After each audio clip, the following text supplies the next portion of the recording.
Welcome to the Arizona Department of Education's video on creating a course scope and sequence for the new World History Standards. In 2018, the Arizona State Board of Education adopted new history and social studies standards. While the history standards are the same for both World and US, there are some changes to the standards that you will need to keep in mind when creating a World History course scope and sequence. In today's video, we will briefly examine the new standards and all of the components within those standards. We will also examine what exactly is a scope and sequence and why you will want to create one for your World History course.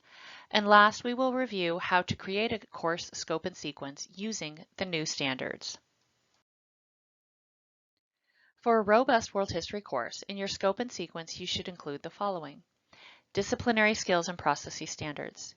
You will not need to include all 18 disciplinary skills and processes standards in a World History course. However, it is recommended that you include most of them in the course.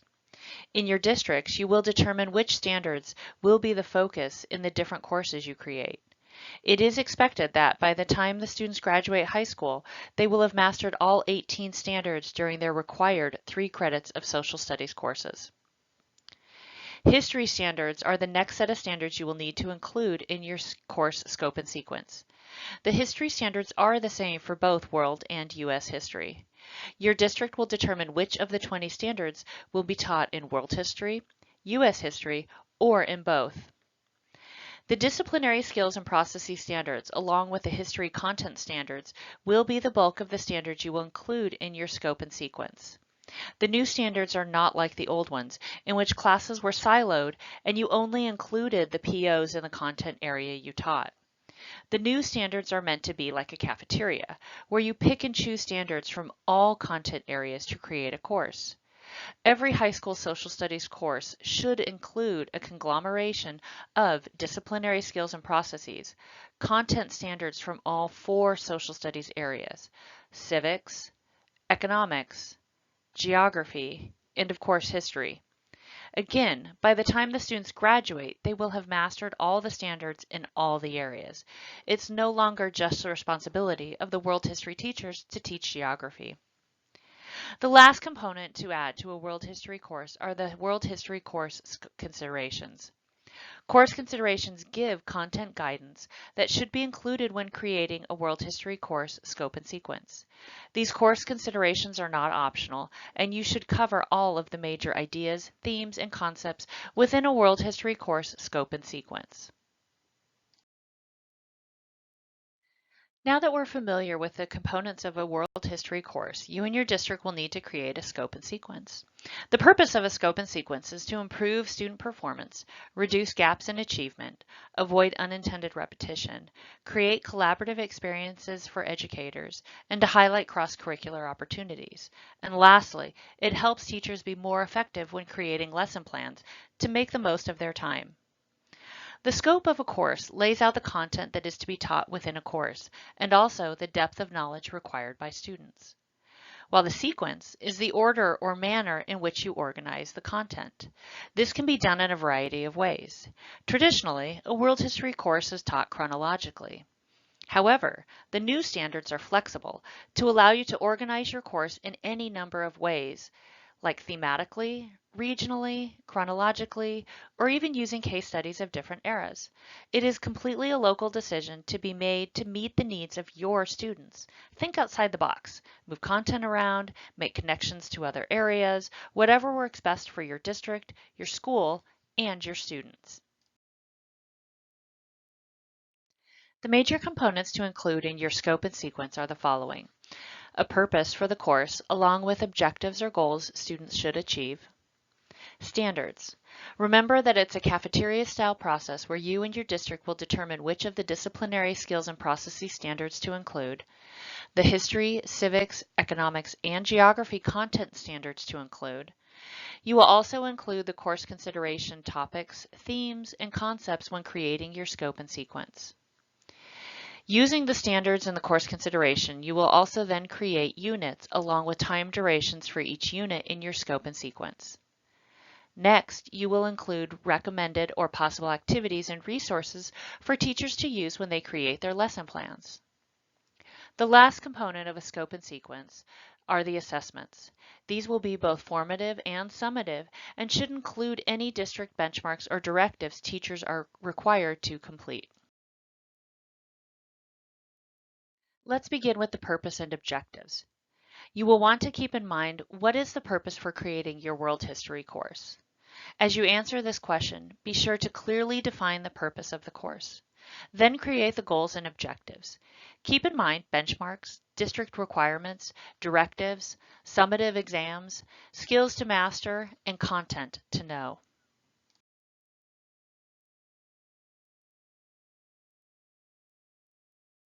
Once you have decided on a purpose with goals and objectives, next select the standards that you will be responsible for within a world history course.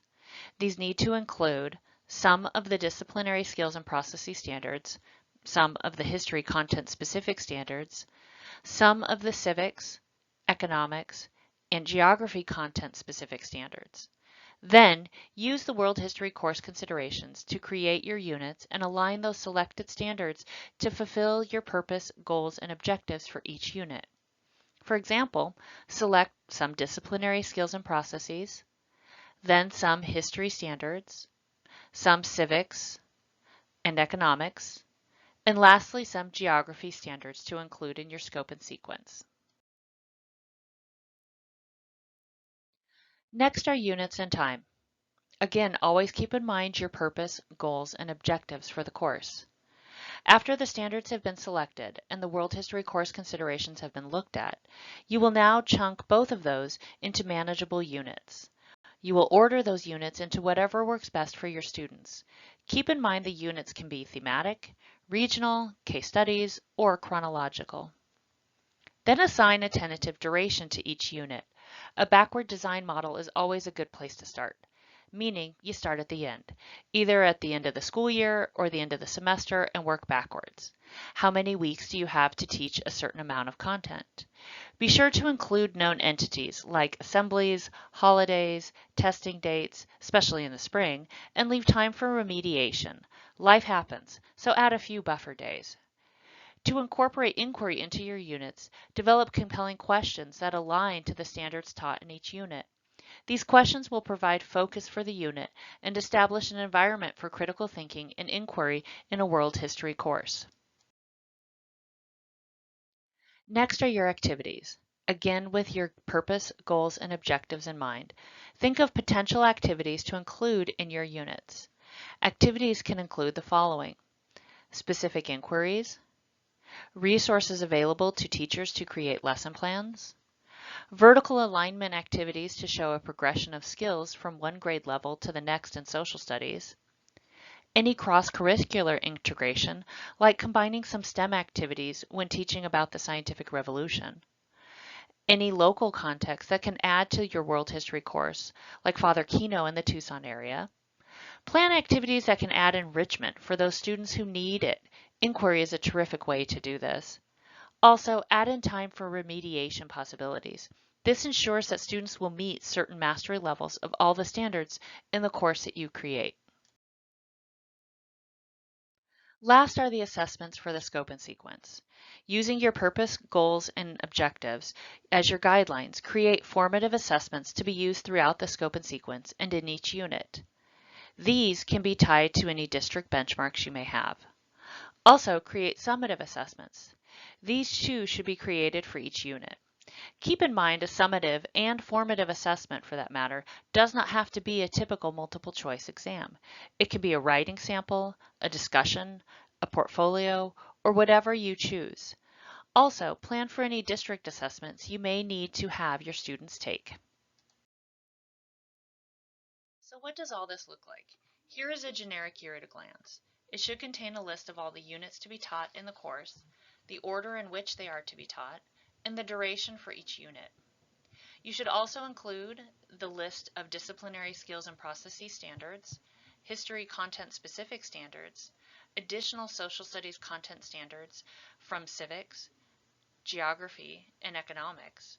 You should also include the key historical concepts from the course considerations. As a year at a glance, this is a high-level view of what is to be taught. The specifics for each unit should go into a unit scope and sequence. You and your district can organize your year at a glance in any way. This is just a suggestion and shows some of the items to include. For our political revolutions unit, using the French Revolution as a case study, we can create a unit plan that lasts roughly 3 weeks, has the following disciplinary skills and processes standards, things like HSSP 1.1, 3.1, 3.2, 3.3, 3.4, and 4.2. All of those standards look at interpreting primary and secondary sources, the credibility of sources, looking at creating an argument, which works well with our French Revolution unit. You then would include your history content specific standards like HSH 1.1, 1.2, 2.1, 2.2, 2.3, 3.1, and so on. While that looks like a lot, it actually, all of those standards deal with French Revolution issues. Things like short and long-term causes of impact and conflict, multiple causes of conflict, the process of state building and expansion, how social and cultural factors influence state building. All of those work well with our French Revolution case study. Then for our additional social studies content standards, we could include 2 civic standards dealing with the evolution of civic virtues and democratic principles. We can add economic standards dealing with scarcity and the role of government in regulating the market. And you can also add a geography standard, HSG 3.5, evaluating the impact of social, political, and economic decisions that have caused conflict or promoted cooperation. This standard will round out the unit, and your case study will be more richer and have a more detailed analysis of the French Revolution for your world history course. Last, there is the unit scope and sequence. A unit scope and sequence will have more detail than a year at a glance. This will be the meat that the scope and sequence teachers use when they create their daily lesson plans.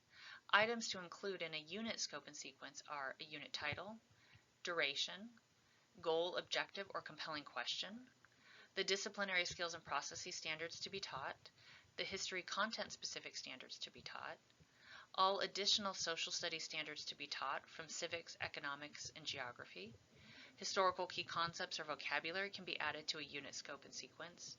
Supporting questions that help answer the compelling question is a good item to include, as are any and all activities to use in inquiry lessons and student-centered engagement. Be sure to list all formative and summative assessments for each unit. And last, a helpful item on a unit scope and sequence is a list of resources teachers can use to create their daily lesson plans. Again, this is just a suggestion. You and your district can create a form that best suits your needs, and it will probably be more than a page like this example here.